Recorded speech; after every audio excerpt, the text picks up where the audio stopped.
வணக்கம். தமிழ் ஃபுட் கார்னரில் அரிசி ரவையை வச்சு உடனடியாக செய்யக்கூடிய இன்ஸ்டன்ட் காரப்பணியாரம் பண்ண போகிறோம். 3/4 கப் அரிசி ரவை எடுத்திருக்கேன். இந்த பவுலில் சேர்த்துடலாம். இதில் தண்ணி சேர்த்து 2 தடவை கழுவிட்டு தண்ணியை வடித்து வச்சிடலாம். ஒரு பாத்திரத்தில் தண்ணி நல்லா கொதிச்சிட்ருக்கு. கழுவி வச்ச அரிசி ரவையில் கொதிக்கிற தண்ணியை சேர்த்துடலாம். நல்லா தாராளமாக முங்குற அளவுக்கு சேர்த்துக்கணும். மூடி வச்சிடலாம். 10 நிமிஷம் நல்லா ஊறட்டும். 1/4 கப்புக்கு கொஞ்சம் கம்மியாக அவல் எடுத்திருக்கேன். இதையும் இந்த கிண்ணத்தில் சேர்த்துட்டு கழுவிட்டு 10 நிமிஷம் ஊற வச்சுக்கலாம். அவளை வாஷ் பண்ணியாச்சு. நார்மல் வாட்டரை விட்டு இதை 10 நிமிஷம் ஊற வச்சுக்கலாம். 10 நிமிஷம் ஆச்சு. இதில் உள்ள தண்ணியை வடிச்சிட்டு கொஞ்சம் சூடு ஆறுனதுக்கப்புறம் இதை பிழிஞ்சிடலாம். ஓரளவு ஆறிடுச்சு. இதை லைட்டாக பிழிஞ்சு விட்டுட்டு மிக்ஸி ஜாரில் சேர்த்துடலாம். இந்த மாதிரி அரிசி ரவையை கொதிக்கிற தண்ணியில் போட்டுட்டு அதுக்கப்புறமா அரைச்சோம்னா இந்த பணியாரம் ரொம்ப சாஃப்டாக இருக்கும். எல்லா ரவையும் மிக்ஸி ஜாரில் சேர்த்தாச்சு. தண்ணி சேர்க்காம நல்லா நைஸாக அரைச்சிக்கலாம். அரிசி ரவையை நைஸாக அரைச்சாச்சு. இந்த பாத்திரத்தில் சேர்த்துடலாம். அதே மிக்ஸி ஜார்லேயே ஊற வச்ச அவளை சேர்த்துட்டு அது கூட 2 டேபிள் ஸ்பூன் அரிசி மாவு, இது கூட 1 ஸ்பூன் அளவுக்கு தண்ணி சேர்த்து நல்லா நைஸாக அரைச்சிக்கலாம். நைஸாக அரைச்சாச்சு. அதையும் இந்த மாவோடு சேர்த்துடலாம். ரெண்டையும் ஒன்றா கலந்து விட்டுறலாம். நல்லா கலந்து விட்டாச்சு. அடுத்து இந்த கடாயில் 1 ஸ்பூன் எண்ணெய் விட்டுருக்கேன். எண்ணெய் சூடாயிடுச்சு. அதில் 1/2 டீஸ்பூன் கடுகு பொரிஞ்சதும் அதில் 1 டீஸ்பூன் கடலைப்பருப்பு. இந்த கடலைப்பருப்போட நிறம் மாறணும். அப்போ தான் பணியாரம் நல்லா வாசனையாக இருக்கும். நிறம் மாறி நல்லா வறுபட்டுருச்சு. அது கூட 2 பச்சை மிளகாவை பொடியாக கட் பண்ணி சேர்த்துருக்கேன். அது கூட ஒரு மீடியம் சைஸ் வெங்காயம் பொடியாக கட் பண்ணது. இப்போ இதை 2 நிமிஷம் போல் வதக்க வைக்கலாம். 2 நிமிஷம் போல் வதக்கியாச்சு. இந்த அளவு வதங்கினா போதும். குழந்தைங்க சாப்பிட்ற மாதிரி இருந்தால் மிளகாவில் உள்ள விதைகளை எடுத்துட்டு அதுக்கப்புறமா கூட நீங்கள் பொடியாக கட் பண்ணி சேர்த்துக்கலாம். வதக்கி வச்சதை இந்த மாவோடு சேர்த்துடலாம். இது கூட ஒரு மீடியம் சைஸ் துருவின கேரட், பொடியாக கட் பண்ண கொத்தமல்லி இலை, அதுக்கப்புறமா பொடியாக கட் பண்ண கறிவேப்பிலை, இதுக்கு தேவையான அளவு உப்பு சேர்த்ததுக்கப்புறம் எல்லாத்தையும் நல்லா ஒன்றா கலந்து விட்டாச்சு. மாவு கொஞ்சம் கெட்டியாக இருக்குது. கொஞ்சம் மட்டும் தண்ணி சேர்த்துக்கலாம்.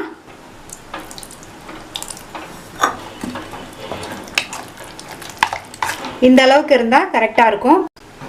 கடைசியாக இது கூட கொஞ்சமாக சமையல் சோடா சேர்த்துடலாம். 1/4 டீஸ்பூனில் பாதி சமையல் சோடா சேர்த்துருக்கேன். இது சேர்க்காட்டியும் நல்லா தான் இருக்கும். சமையல் சோடா சேர்த்தோம்னா கொஞ்சம் உப்பி வரும். அதுக்கு தான் சேர்த்துருக்கேன். உங்களுக்கு விருப்பம் இல்லைன்னா நீங்கள் சேர்க்க வேண்டாம். இப்போ மாவு ரெடி ஆகிடுச்சு. பணியாரக்கல்ல ஊற்றி எடுத்துடலாம். ஸ்டவ்வில் பணியாரக்கல் போட்டிருக்கேன். ஒவ்வொரு குழியிலையும் கொஞ்சம் கொஞ்சமாக எண்ணெய் சேர்த்துக்கலாம். எண்ணெய் சூடாயிடுச்சு. ஒவ்வொரு குழியிலையும் பணியாரத்தை ஊற்றிடலாம்.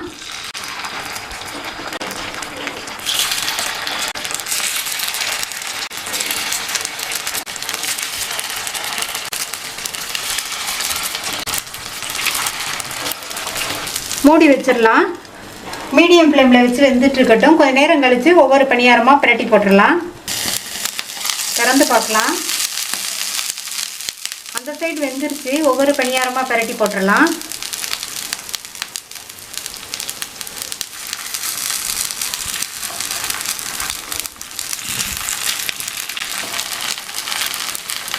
மூடி போட வேண்டாம். ஓப்பன்லேயே வெந்துட்டு இருக்கட்டும். அந்த சைடும் வெந்த உடனே எடுத்துடலாம். அந்த சைடும் வெந்துடுச்சு. எல்லா பணியாரத்தையும் எடுத்துடலாம். அடுத்து மீதி உள்ள மாவையும் இதே மாதிரி ஊற்றி எடுத்துடலாம். சுவையான சாஃப்டான அரிசி ரவை கார பணியாரம் ரெடி ஆயிடுச்சு.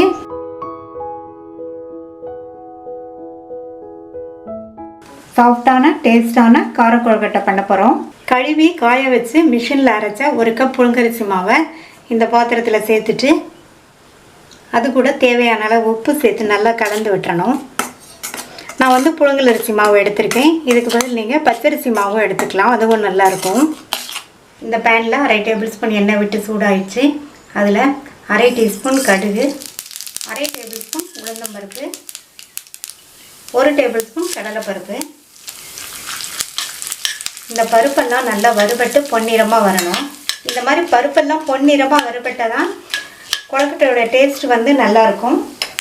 அது கூட பொடியாக கட் பண்ண கறிவேப்பிலை இலைகள், பொடியாக கட் பண்ண ஒரு பச்சை மிளகாய், பொடியாக கட் பண்ண ஒரு காஞ்ச மிளகாய், இதையும் நல்லா எண்ணெயிலேயே வறுத்து விட்டுட்டு அது கூட 1/8 டீஸ்பூன் அளவுக்கு பெருங்காய பவுடர்,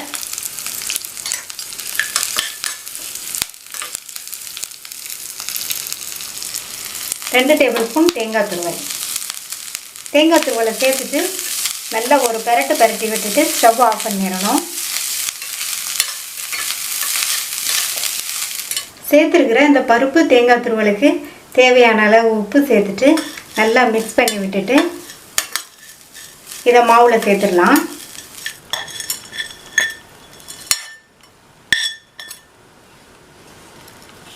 இந்த மாதிரி சேர்த்துட்டு எல்லாத்தையும் நல்லா ஒன்றா கலந்து விட்டணும்.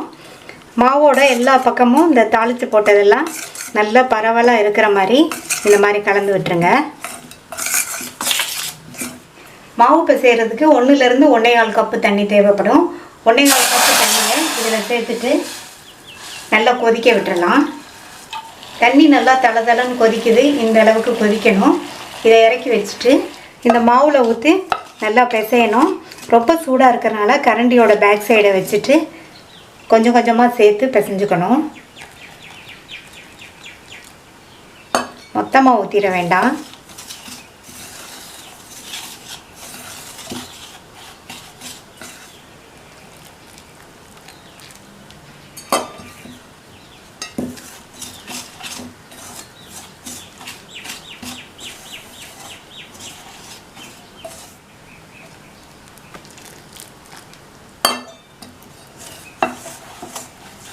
இப்போ கொஞ்சம் கொஞ்சமாக தண்ணி சேர்த்து நல்லா பிசைஞ்சாச்சு. மாவை வந்து செக் பண்ணி பார்க்கலாம். நல்லா கொழுக்கட்டை உருட்டுற பக்குவத்துக்கு இருக்குது. இந்த அளவுக்கு இருந்தால் போதும்.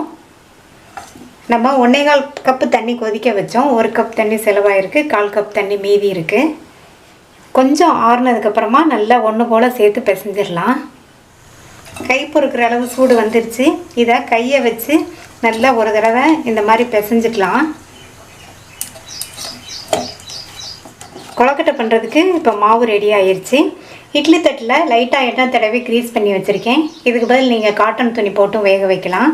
இந்த ரெடி பண்ணி வச்ச மாவுலேருந்து கொஞ்சமாக எடுத்து இந்த மாதிரி உருட்டி வச்சுக்கலாம்.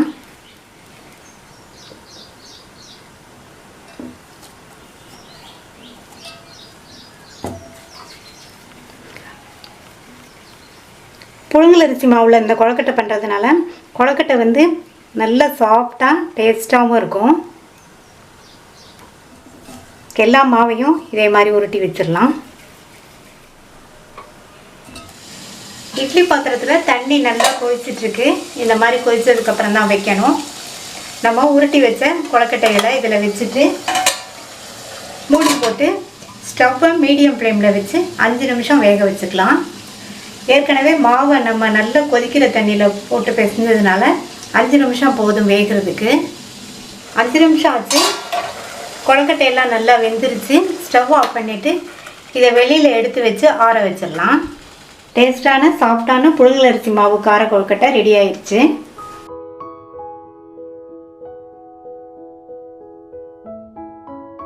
ரவா வடை பண்ண போகிறோம். 1 கப் ரவை எடுத்திருக்கேன், வறுக்காத ரவை. அதை இந்த மிக்ஸி ஜாரில் சேர்த்து நல்லா பவுடராக அரைச்சிக்கலாம். ரவையை அரைச்சாச்சு. ரவை வந்து மாவு மாதிரி நல்ல நைஸ் பவுடராக அரைப்படாது. இந்த அளவு இருக்கிற மாதிரி அரைச்சிக்கணும். 1 கப் ரவைக்கு 1.25 கப் தண்ணியை இந்த பேனில் சேர்த்துக்கலாம். இதுக்கு தேவையான அளவு உப்பு சேர்த்து நல்லா கலந்து விட்டுக்கலாம். இந்த தண்ணி நல்லா சூடாகி வரட்டும். தண்ணி நல்லா சூடாயிடுச்சு. கொதிக்கணுங்கிற அவசியம் கிடையாது.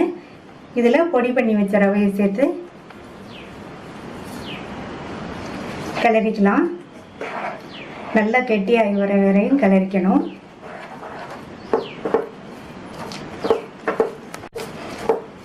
இந்த ரவை சேர்த்து தண்ணியை பூரா இழுத்து கெட்டியாக வர வரைக்கும் கிளறிக்கணும். கட்டி இல்லாமல் இந்த மாதிரி கிளறிக்கங்க. சேர்த்து தண்ணியெல்லாம் இழுத்து ரவை நல்லா கெட்டியாயிடுச்சு. மூடி வச்சிடலாம். ஸ்டவ்வை சிம்மில் வச்சு 2 நிமிஷம் அப்படியே இருக்கட்டும். இப்போ 2 நிமிஷம் ஆச்சு. ஸ்டவ் ஆஃப் பண்ணிவிட்டு இதை இறக்கி வச்சிடலாம். இந்த மாவு கை பொறுக்கிற அளவு சூடு வர வரையும் ஆறட்டும். மாவு ஆறிடுச்சு. கை பொறுக்கிற அளவு சூடு இருக்குது. இப்போ இதில் 1 டேபிள் ஸ்பூன் அளவுக்கு எண்ணெயை சேர்த்து மாவு வந்து நல்லா அழுத்தி பிசைஞ்சுக்கணும். ஒரு 5 நிமிஷத்துக்கு பிசைஞ்சுக்கணும்.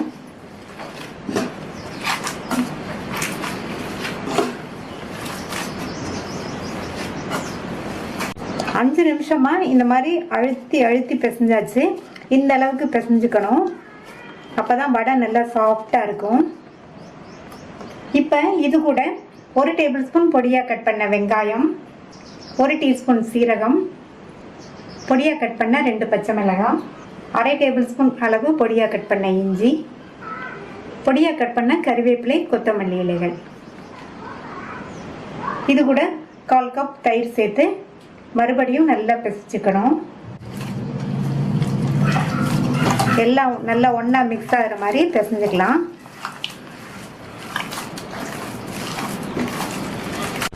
இந்த ரவா வடை டேஸ்ட் ரொம்ப சூப்பராக இருக்கும். ரொம்ப ஈஸியாக செஞ்சிடலாம். வடைக்கு மாவு அரைக்கணுங்கிற அவசியம் கிடையாது. இப்போ மாவை வந்து நல்லா பிசைஞ்சாச்சு. எல்லாம் ஒன்றா மிக்ஸ் ஆகிற மாதிரி. இப்போ வடையை தட்டி ரெடி பண்ணி ஒரு பிளேட்டில் எடுத்து வச்சிடலாம். கையில் லைட்டாக எண்ணெயை தொட்டுட்டு ரெடி பண்ணி வச்ச மாவுலேருந்து ஒரு உருண்டை மாவு எடுத்து நல்லா உருட்டிட்டு உள்ளங்கையில் வச்சு இந்த மாதிரி நல்லா ப்ரெஸ் பண்ணிவிட்டு நடுவில் ஓட்டை போட்டுறணும்.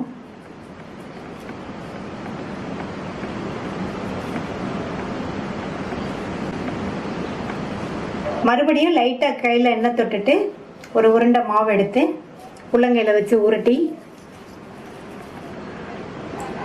நல்லா இந்த மாதிரி தட்டிட்டு ஓட்டை போட்டுடலாம். ரவா வடைங்கிறதுனால நம்ம 2 பக்கமுமே இந்த மாதிரி ஓல் போட்டுறணும். இதே மாதிரி எல்லாத்தையும் தட்டி ரெடி பண்ணி வச்சிடலாம். எல்லா மாவையும் வடையாக தட்டி வச்சாச்சு. எண்ணெயில் போட்டு பொரிச்சு எடுத்துடலாம். வடையை பொரிக்கிறதுக்கு எண்ணெய் விட்டு சூடாயிடுச்சு. ரெடி பண்ணி வச்ச வடையை ஒவ்வொன்றா எண்ணெயில் சேர்த்துடலாம்.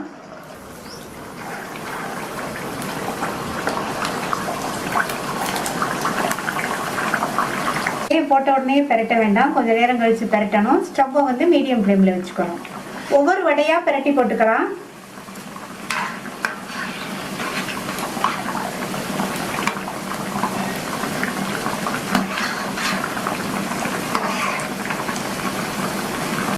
உளுந்த வடைன்னா நமக்கு வந்து வேகமாக வெந்துடும். ரவா வடைங்கிறதுனால இது வெந்து வர்றதுக்கு கொஞ்சம் டைம் ஆகும். இந்த மாதிரி பெரட்டி போட்டு நல்லா பொன்னிறமாக வந்தோடனே எடுக்கணும். இந்த மாதிரி அடிக்கடி பெரட்டி விட்டு வடை நல்லா பொன்னிறமாக வந்துருச்சு. இப்போ எடுத்தால் கரெக்டாக இருக்கும்.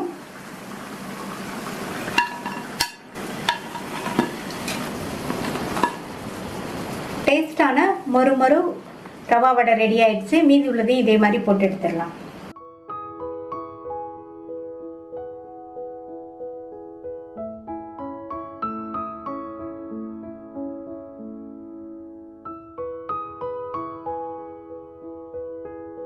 ஹெல்த்தியான கோதுமை மாவு புட்டு பண்ண போகிறோம். 1 கப் கோதுமை மாவு எடுத்து வச்சுருக்கேன். இந்த மாவில் வழுவழுப்பு தன்மை இருக்கிறதுனால நம்ம வந்து ஆவியில் வேக வச்சிட்டோம்னா கொஞ்சம் கூட வழுவழுப்பு தன்மை இல்லாமல் அரிசி மாவு மாதிரியே இருக்கும். ஒரு இட்லி பாத்திரத்தில் தண்ணி கொதிச்சிட்ருக்கு. இட்லி தட்டை வச்சுட்டு இதில் ஒரு சுத்தமான காட்டன் துணியை போட்டலாம். காட்டன் துணியை வந்து நனைக்க வேண்டியதில்லை. துணியை நனைக்காமல் காஞ்ச துணியாக போட்டுக்கங்க. இப்போ எடுத்து வச்ச 1 கப் கோதுமை மாவை இதில் சேர்த்துடலாம். இதை கேப் இல்லாமல் நல்லா இந்த மாதிரி மூடி வச்சிடணும்.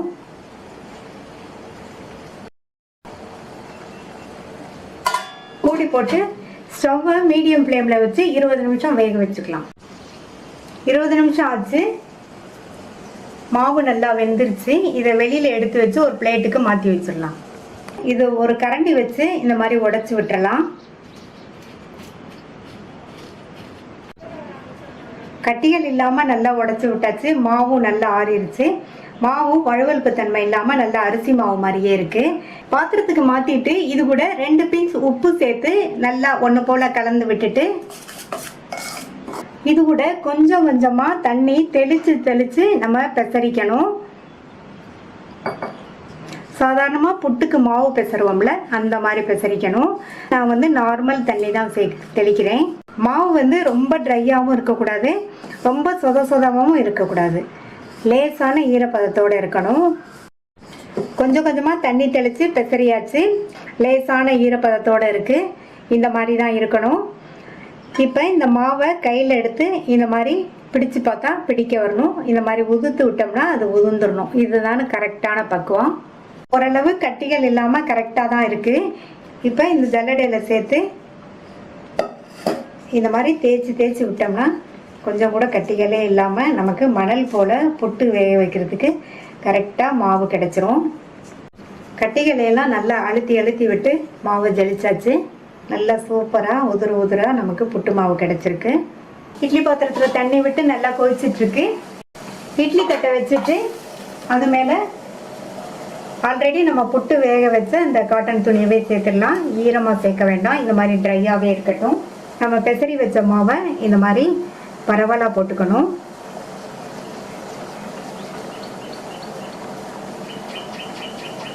இந்த மாதிரி பரவலாக போட்டால் தான் எல்லா பக்கமும் புட்டு நல்லா ஒன்று போல் வெந்துடும். இதை மறுபடியும் நல்லா இந்த மாதிரி க்ளோஸ் பண்ணி விட்டுட்டு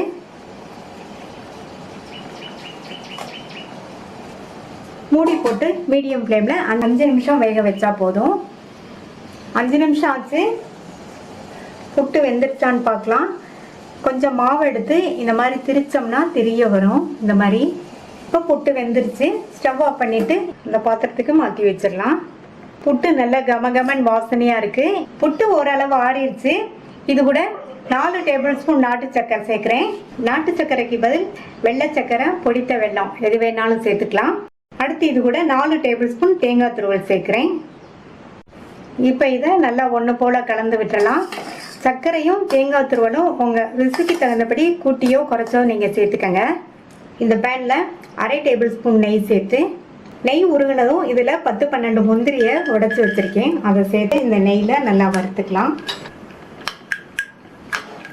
இந்த முந்திரி பருப்பு ஆப்ஷனல் தான். இந்த மாதிரி நெய்யில் முந்திரி பருப்பை வறுத்து நம்ம புட்டில் சேர்த்தோம்னா சாப்பிட்றதுக்கு ரொம்ப டேஸ்ட்டாக இருக்கும். நல்லா வறுத்தாச்சு. இதை புட்டில் சேர்த்துடலாம். புட்டில் சேர்த்துட்டு நல்லா ஒன்றா மிக்ஸ் பண்ணி விட்டுடலாம். நல்லா மிக்ஸ் பண்ணி விட்டாச்சு. இந்த ஸ்டேஜில் நீங்கள் விருப்பப்பட்டீங்கன்னா ஏலக்காய் தூள் சேர்த்துக்கோங்க. நான் ஏலக்காய் பவுடர் சேர்க்கலை. நல்லா வாசனையான டேஸ்டான ஹெல்த்தியான கோதுமை மாவு புட்டு ரெடி ஆயிடுச்சு. இந்த சுவையான கோதுமை மாவு புட்டை ட்ரை பண்ணி பார்த்துட்டு உங்கள் கமெண்ட்ஸை சொல்லுங்கள். இது வரைக்கும் தமிழ் ஃபுட் கார்னர் சேனலை சப்ஸ்கிரைப் பண்ணாதவங்க சப்ஸ்கிரைப் பண்ணிவிட்டு பக்கத்தில் உள்ள பெல் பட்டனை கிளிக் பண்ணிக்கோங்க. தேங்க்யூ.